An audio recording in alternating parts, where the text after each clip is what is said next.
Hello everyone, today I'm going to show you how to delete contact in Google Chat. So what gonna do here, you will just have a Google Chat application on your iOS device or Android, and I will just tap on it simply.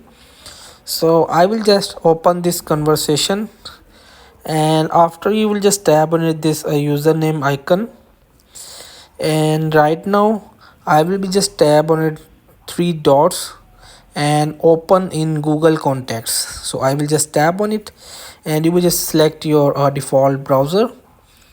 So when it's load, so here is the option, which is you will see the top right are three dots, and I want to just tap on it delete, and this contact will be permanently deleted from this account after 30 days.